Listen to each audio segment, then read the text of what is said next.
अब बात करते हैं एक ऐसे देश की जिसने अंतर्राष्ट्रीय स्तर पर विकसित होते देशों को अपने विकास के लिए सोचने पर मजबूर कर दिया।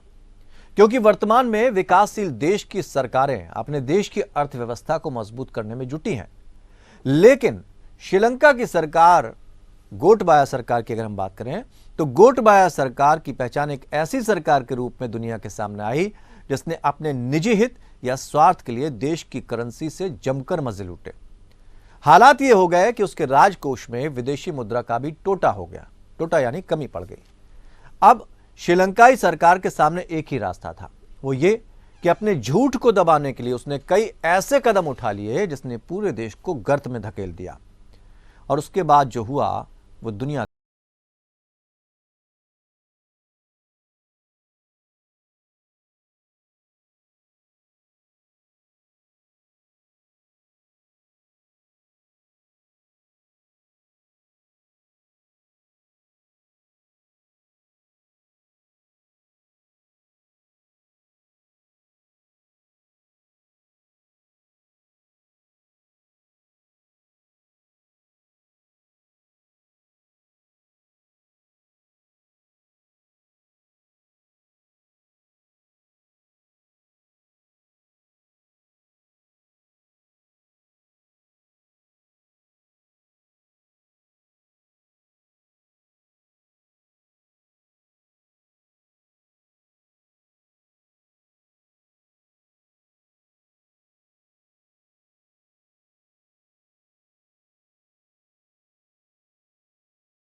संकट के लिए कौन जिम्मेदार? जानकारों का मानना है कि श्रीलंका के इन हालातों के लिए कोई एक चीज जिम्मेदार नहीं है। श्रीलंका सरकार की गलत नीतियां और अर्थव्यवस्था में विदेशी कर्ज आर्थिक संकट का बड़ा कारण रहा। श्रीलंका का बुनियादी ढांचा परियोजनाओं के लिए चीन से उधार लेने और ऋण वापस करने में असमर्थ होने के चलते जाल में फंसता चला गया। और इसका परिणाम ये हुआ कि श्रीलंका ने या तो परियोजनाओं का नियंत्रण छोड़ दिया गया है या चीन को चुकाने के लिए ऋण ले लिया। इसके अलावा चीनी ऋण का उपयोग न केवल हम्बनटोटा बंदरगाह और कोलंबो पोर्ट सिटी जैसी बड़े पैमाने की परियोजनाओं के लिए किया गया, बल्कि सड़कों और जल उपचार संयंत्रों के लिए भी इसका उपयोग किया गया। गलत नीतियों और विदेशी कर्ज से ऋण चुकाने का ये फैसला गलत साबित हुआ और श्रीलंका में आर्थिक संकट और गहराता चला गया। वहीं कोरोना वायरस महामारी ने श्रीलंका की कमर तोड़ कर रख दी। देश का पर्यटन धीमा होता चला गया, जिससे विदेशी मुद्रा संकट को बढ़ता चला गया। मानवाधिकार विशेषज्ञों ने श्रीलंका में रिकॉर्ड उच्च स्तर की मुद्रास्फीति, उपभोक्ता वस्तुओं की आसमान छूती कीमतों, बिजली की किल्लत, ठप कर देने वाले ईंधन संकट और आर्थिक बिखराव पर चिंता व्यक्त की है, जबकि देश असाधारण राजनीतिक उथल-पुथल का भी सामना कर रहा है। मानवाधिकार विशेषज्ञों ने एक वक्तव्य में कहा है, श्रीलंका में आर्थिक बिखराव पर तत्काल वैश्विक ध्यान दिए जाने की दरकार है और ये केवल मानवीय सहायता एजेंसियों के नजरिए भर से पर्याप्त नहीं है, मगर अंतर्राष्ट्रीय वित्तीय संस्थानों, निजी कर्जदारों और अन्य देशों को श्रीलंका की मदद के लिए तत्काल आगे आना होगा।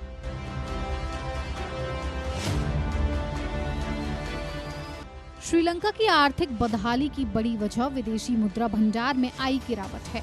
श्रीलंका के विदेशी मुद्रा भंडार में 70% की गिरावट आई। विदेशी मुद्रा के रूप में सिर्फ 17.5 हजार करोड़ रुपए ही श्रीलंका के राजकोष में बाकी रहे। वहीं श्रीलंका कच्चे तेल और अन्य चीजों के आयात पर एक साल में खर्च 91,000 करोड़ रुपए खर्च करता है।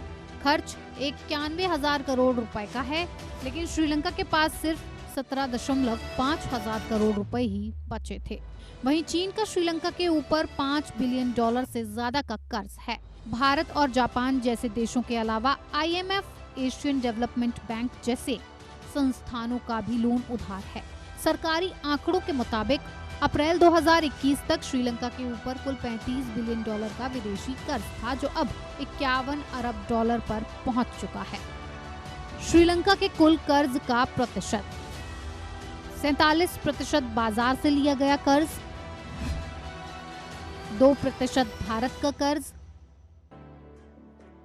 13% एशियन डेवलपमेंट बैंक, 10% चीन का कर्ज,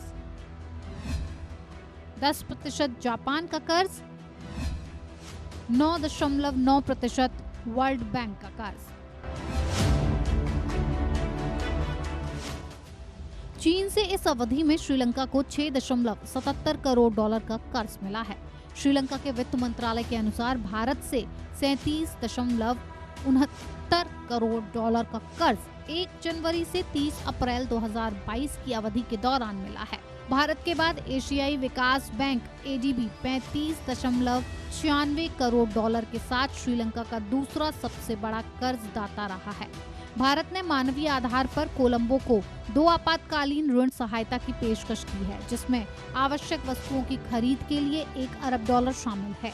अन्य 50 करोड़ क्रेडिट लाइन के तहत भारत ने हाल ही में कोलंबो को 40,000 मीट्रिक टन डीजल सौंपा। पिछले 50 दिनों में भारत ने श्रीलंका को 2 लाख मीट्रिक टन डीजल भेजा है।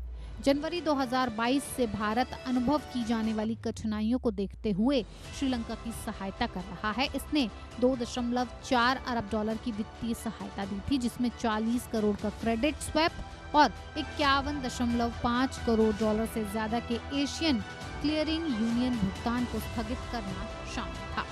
फिलहाल श्रीलंका के खराब आर्थिक हालातों ने दुनिया के अन्य देशों को चिंता में डाल दिया, खासकर पाकिस्तान, नेपाल और बांग्लादेश जैसे देशों को।